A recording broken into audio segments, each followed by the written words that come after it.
হরিয়াপুর গ্রামের এক কোণে অশোক লোহার এর একটি ছোট্ট ঘর ছিল। সেই দিন ভোরবেলায় অশোক লোহার তার যন্ত্রপাতি নিয়ে কাজে বের হচ্ছিল। কতদিন এভাবে চলবে অশোক? প্রতিদিন সকালবেলা কিছু আশা নিয়ে যাও আর সন্ধ্যায় নিরাশ হয়ে ফিরে আসো। তুমি কি দেখতে পাচ্ছ না যে গোটা গ্রামে আমাদের অবস্থাই সবচেয়ে খারাপ? কি করব রাধা, তুই বল।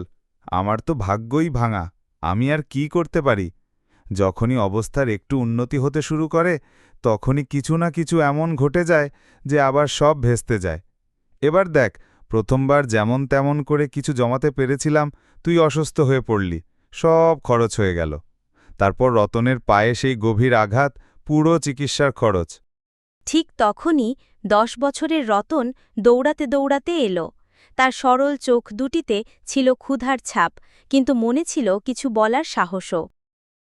বাবা, আমার অনেক দিন ধরে ইচ্ছে হচ্ছে ভালো খাবার খাই। আমাদের বাড়িতে অন্যদের মতো রান্না পাক হয় না কেন? তুই চিন্তা করিস না বাবা, আমাদের দিনও একদিন নিশ্চয়ই বদলাবে। একসময় আসবে যখন আমরা অন্যদের থেকেও ভালো রান্না করব। তারপর তোর মন যা চাইবে তাই খাবি। বাবা, একটা কথা বলবো? যখন পাশের তাইয়ম্মার বাড়ি থেকে রান্নার গন্ধ আসে তখন আমার ভীষণ টান লাগে। একদিন তো আমি চুপি চুপি সেখানেও চলে গিয়েছিলাম, কিন্তু তারা আমাকে দেখামাত্র খাবার লুকিয়ে ফেলল আর বলল, এখানে আসিস না, এখান থেকে পালা। তাই আমি ফিরে এলাম। রাধার চোখ দিয়ে অশ্রু গড়িয়ে পড়ল। তার বুক যেন কেউ মুচড়ে দিয়েছে। অশোক কিছুই বলল না। নিঃশব্দে নিজের যন্ত্রপাতি তুলে নিল আর লোহার দোকানের দিকে রওনা দিল। অশোকের লোহার দোকানটা ছিল গ্রামের চৌরাস্তায়। সেই দিন ভাট্টি জ্বালিয়ে হাতুড়ি হাতে নেওয়া মাত্রই তার মনে হল আগের মতো আর শক্তি নেই তার বাহুতে। হাতের পুরনো আঘাতগুলোও যেন ক্লান্ত হয়ে পড়েছে। হে ভগবান, আর কত পরীক্ষা নেবেন? সেই দিন একটিও ক্রেতা এলো না।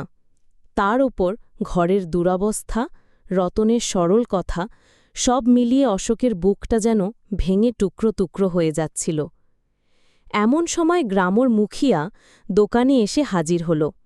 তার মুখে ছিল এক ধরনের আনুষ্ঠানিক হাসি। হ্যাঁ অশোক, কি হয়েছে? আজ তোমার হাতে আগের মতো জোর দেখা যাচ্ছে না। ব্যাপার কি?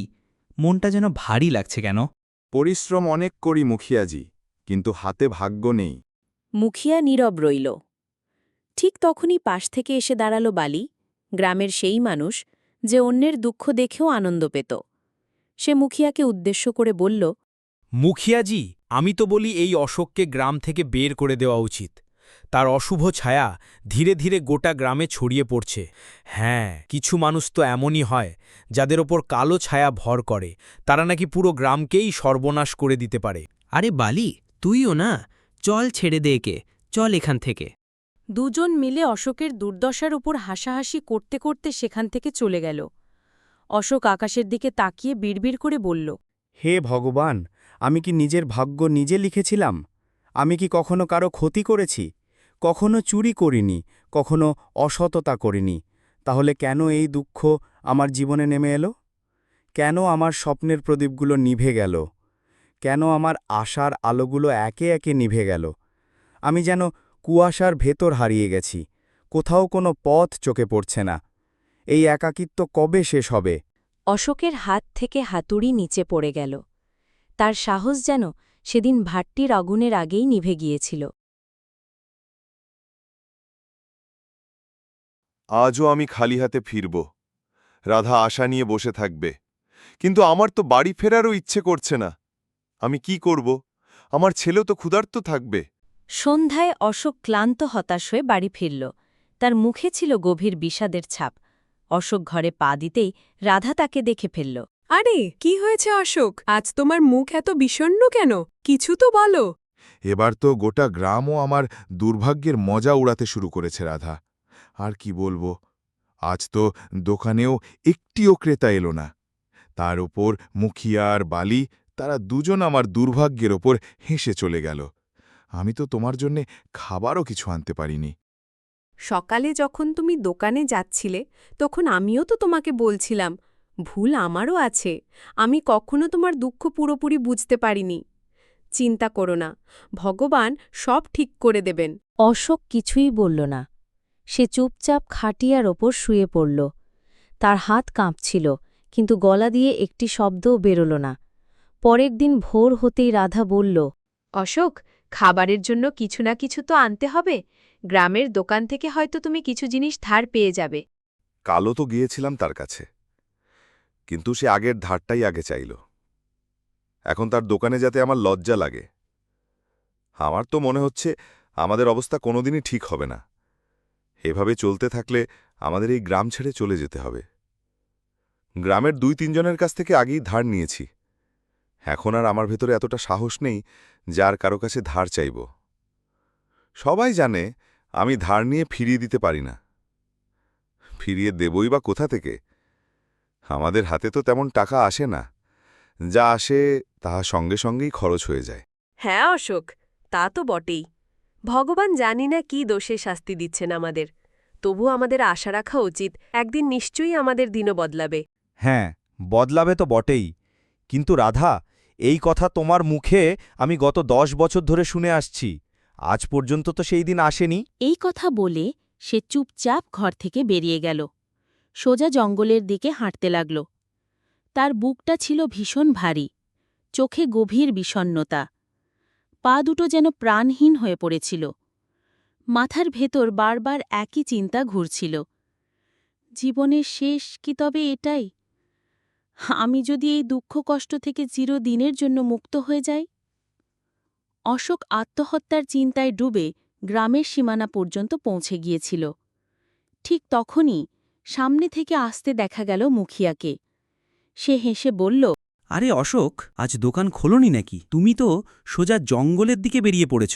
বলো তো, এখন কি লোহার কাজ ছেড়ে কাঠুরে হওয়ার ইচ্ছে হয়েছে? অশোক চুপ রইল।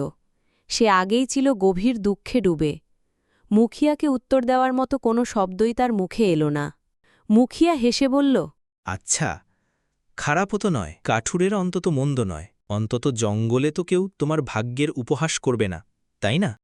এই কথা বলি মুখিয়া হেসে চলে গেল। অশোক কিছু না বলে নীরবে জঙ্গলের গভীরতার দিকে পা বাড়াল। অশোক এখন ক্লান্ত হয়ে পড়েছিল। তার পা দুটোও আর তাকে সাপোর্ট দিচ্ছিল না।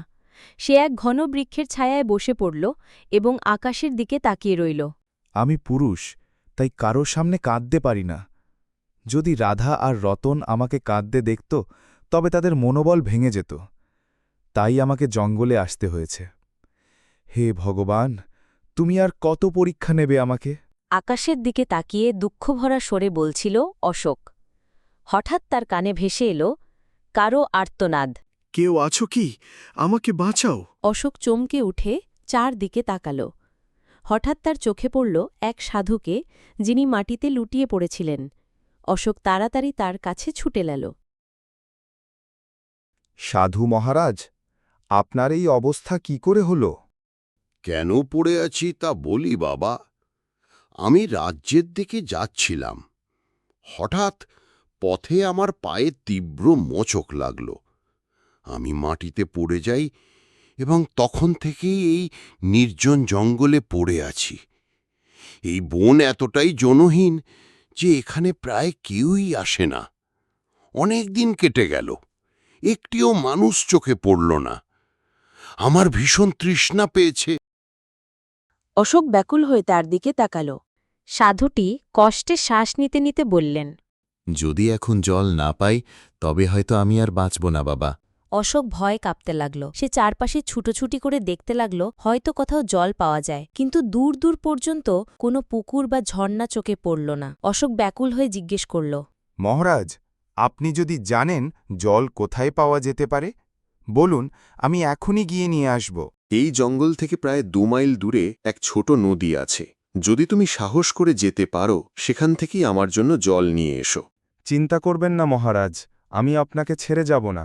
যত কষ্টই হোক, আমি জল নিয়ে আসব। সে সঙ্গে সঙ্গেই বেরিয়ে পড়ল ঘন অন্ধকার জঙ্গলের ভেতর দিয়ে। ক্লান্ত শরীর, ব্যথায় জর্জরিত পা। তবুও অশোক এক মুহূর্তও দেরি করল না। সে সেই দিকেই রওনা দিল যেখানে তার শেষ আশার আলো জ্বলছিল। জঙ্গলের গভীর নিস্তব্ধতার মাঝে তার হাঁটার শব্দ স্পষ্ট শোনা যাচ্ছিল। পা টলছিল, তবুও মনে মনে বলছিল, না, আমাকে ওই মহারাজকে বাঁচাতেই হবে। অবশেষে বহু কষ্টে অশোক পৌঁছল সেই পুকুরের ধারে। অশোক যখন কমণ্ডল পুকুরে ডুবিয়ে জল তুলতে গেল, হঠাৎই সেই পুকুর থেকে ধোঁয়া উঠতে লাগল। ধোঁয়া ঘুরতে ঘুরতে ধীরে ধীরে এক ভয়ঙ্কর রমণীর রূপ নিল। এই দৃশ্য দেখে অশোকের বুকের ভেতর কাঁপন ধরল। ভয় আর বিস্ময়ে তার শরীর কাঁপতে লাগল। রমণী গর্জে উঠল। তোকে কে অনুমতি দিল এই পুকুরের জল তুলতে? তুই কি জানিস না এই পুকুর থেকে কেউ এক ফোঁটা জলও নিতে পারে না? আমাকে ভালো করে দেখ, আমিই এই পুকুরের রক্ষক। সত্যিই জানতাম না যে এই পুকুর তোমার। আমাকে ক্ষমা করো, আমি কোনো অসম্মান করতে চাইনি। আমি এক ডাইনি। যদি এই জল তোমার চাই, তবে আমার একটি ধাঁধার উত্তর দিতে হবে। যদি ভুল উত্তর দাও, তবে এই পুকুরেই ডুবিয়ে আমি তোমাকে মেরে ফেলব। তবে হ্যাঁ, আরেকটি পথ আছে, যেটা নিলে তুমি বাঁচতে পারো। তুমি বিনা ধাঁধার জল নিয়ে এখান থেকে চলে যাবে। না ধাঁধা, না মৃত্যু। আকাশ গভীর চিন্তায় ডুবে গেল। একদিকে সাধুর তৃষ্ণা আর অন্যদিকে মৃত্যু ভয়। আমি জল না নিয়ে একেবারেই ফিরব না। আমি কারু কাছে জল আনার প্রতিশ্রুতি দিয়েছি, আর আমি প্রতিশ্রুতি ভঙ্গ করব না। তাহলে শোন আমার ধাঁধা। একটি বাড়ি আছে যা সব দিকেই খোলা, যার ভেতরে আলো আছে কিন্তু নেই কোনো জানালা, নেই কোনো দরজা, নেই কোনো দেয়াল, আর নেই কোনো জমিন, তবু সবকিছু যার ভেতরেই সমায়। বলো, সে কে? আকাশ কিছু মুহূর্তের জন্য চোখ বুজে নিল। তার শ্বাস দ্রুত আর অস্থির হয়ে উঠল, যেন বুকের ভেতরে এক ঝড় বয়ে যাচ্ছে। তবুও তার মুখে ফুটে উঠল এক অদ্ভুত শান্তি, এক গভীরতার ছাপ, যেন নিজের ভেতরের আলো থেকেই সে সত্যকে খুঁজে বের করার চেষ্টা করছে।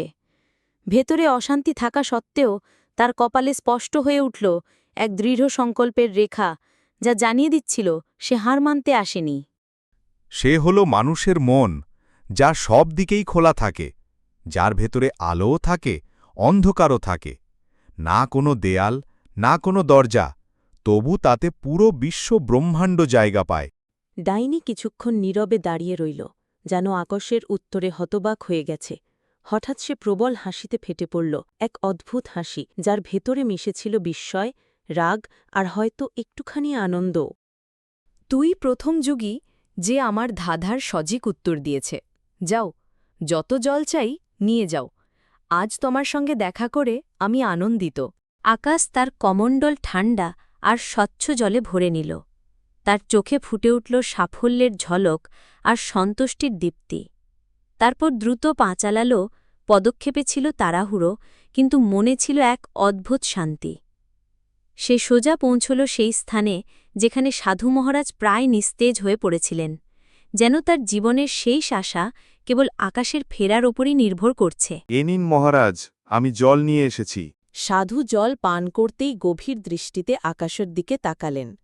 তার চোখে স্পষ্ট জলজল করছিল বিস্ময় আর আশ্চর্যের ছাপ। বেটা, তুমি কি সত্যিই ওই পুকুর থেকেই জল এনেছ? হ্যাঁ মহারাজ, আপনি যেমন বলেছিলেন আমি তাই করেছি। আমি ভেবেছিলাম তুমি জল আনতে পারবে না, কারণ আমি জানতাম ওই পুকুরে এক ডাইনির বাস। যখনই কোনো মানুষ এই জঙ্গলে আসে, আমি সবসময় তাকে এই পরীক্ষায় ফেলি।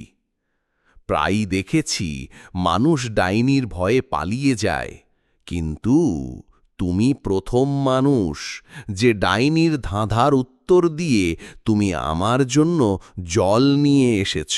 এই বলে সাধু চোখ বুঝলেন এবং কিছু মন্ত্র জপ করতে লাগলেন। হঠাৎ সেখানে রং বেরঙের আলো ছড়িয়ে এক সুন্দর হরিণ উপস্থিত হল। তুমি আমার সাহায্য করেছ, তাই আমি তোমাকে এই উপহার দিতে চাই। সাধু মহারাজ, এতেই তো বুঝে গেলাম আপনি এক অলৌকিক সাধু, কিন্তু আমি এই হরিণ দিয়ে কি করব? এটিকে তোমার ঘরে নিয়ে যাও আর নিজের মেয়ের মতো করে লালন করো। মনে রেখো, এই হরিণ তোমার ভাগ্য পাল্টে দেবে।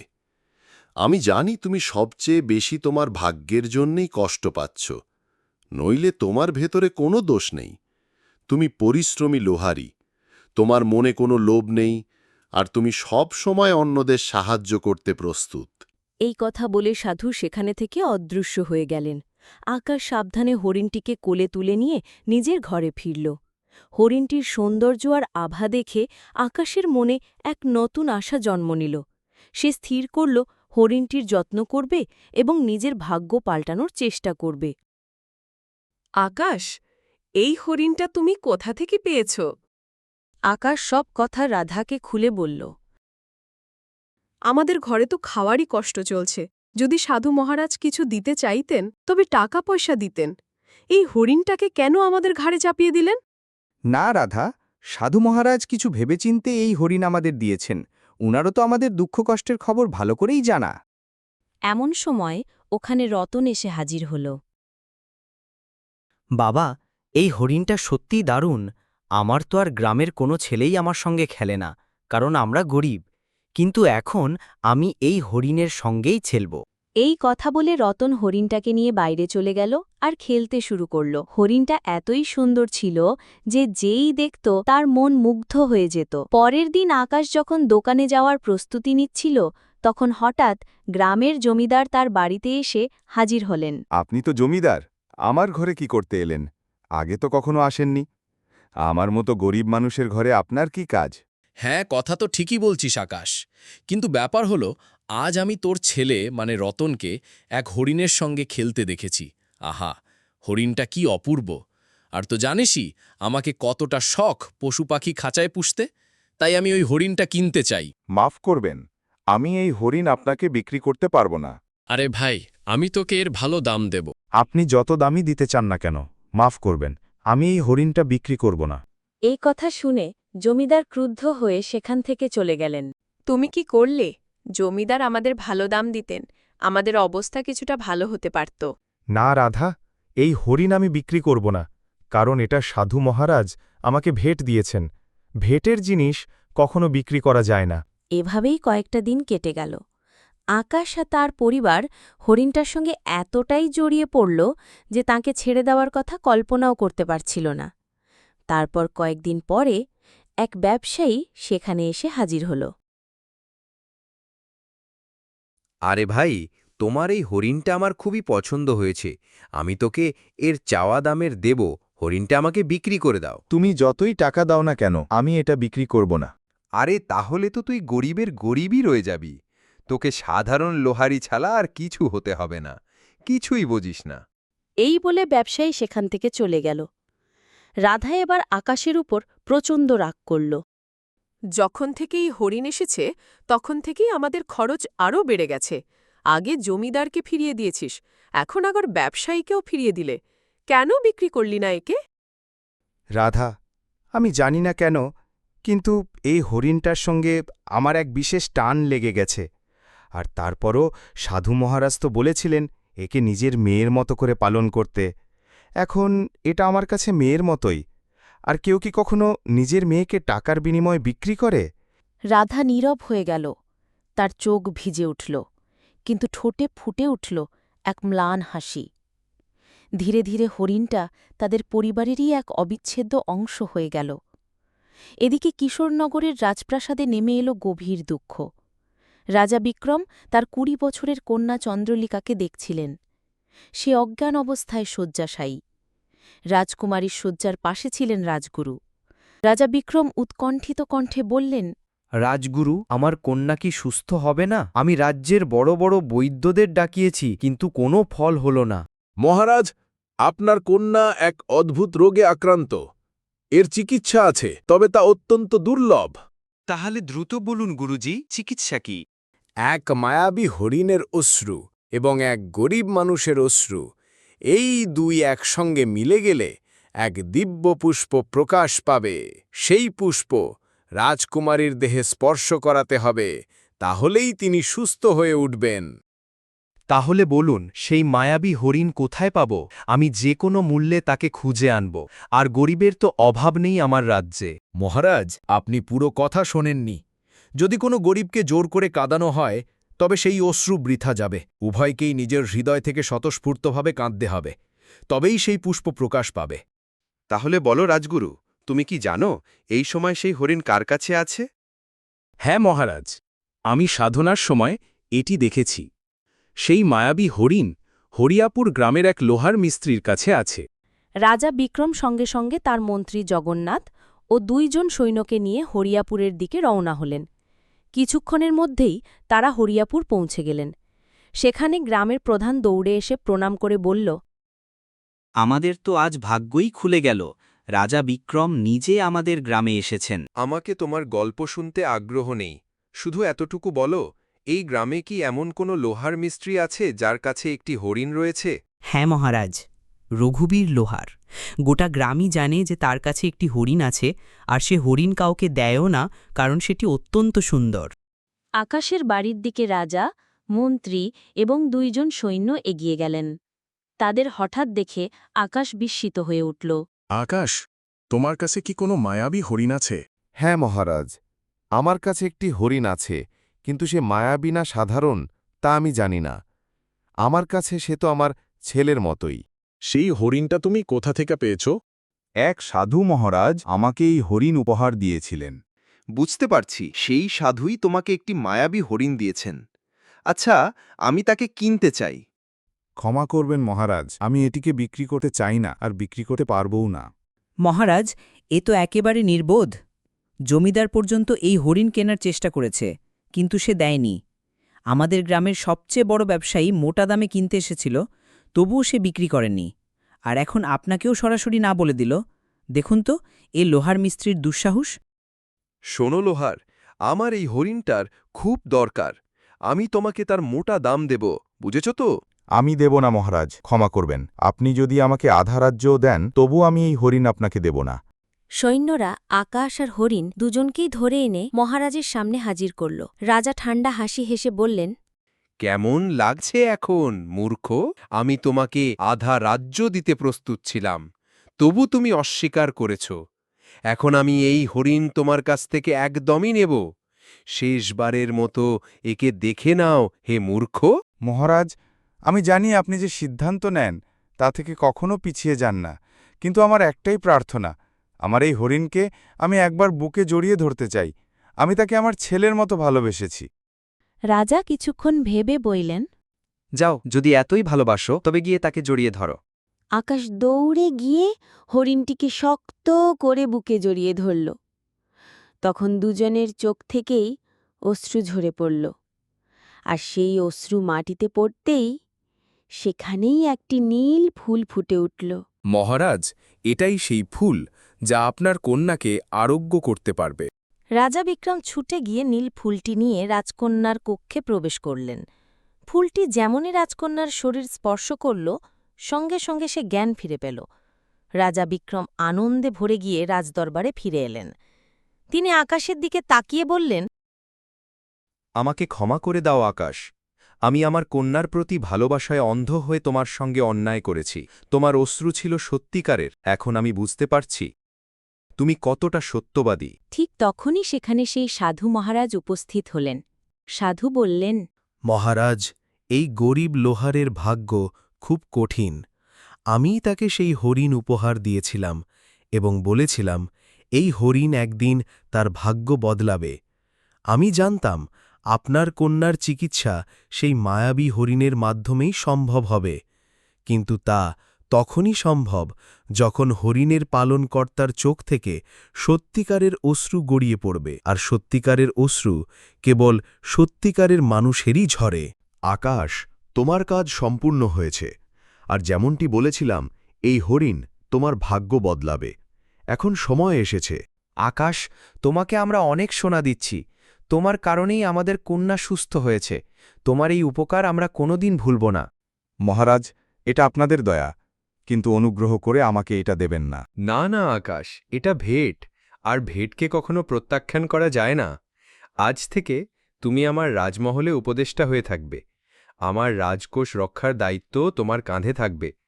তুমি একজন সত্যিকার মানুষ, আর হ্যাঁ, যে গ্রামে তুমি থাকো আজ থেকে তুমি সেই গ্রামের জমিদার। পুরো গ্রাম এখন তোমার হবে। আকাশ সসম্মানে প্রণাম করে রাজার কাছ থেকে বিদায় নিল। সে ফিরে গেল তার ঘরে, সঙ্গে অঢেল ধনসম্পদ আর মানুষের ভালোবাসা। এই ছিল তার পরিশ্রম, সততা আর ভালোবাসার অমূল্য পুরস্কার। একজন সাধারণ লোহারের ছেলে আকাশ তার সৎ চরিত্রের কারণে ভাগ্য পরিবর্তন করতে সক্ষম হল। তার জীবন হয়ে উঠল আগের থেকে অনেক বেশি সুখী, সমৃদ্ধ ও সফল। আর সে নিজের গ্রামবাসীর কাছে হয়ে উঠল এক উজ্জ্বল দৃষ্টান্ত।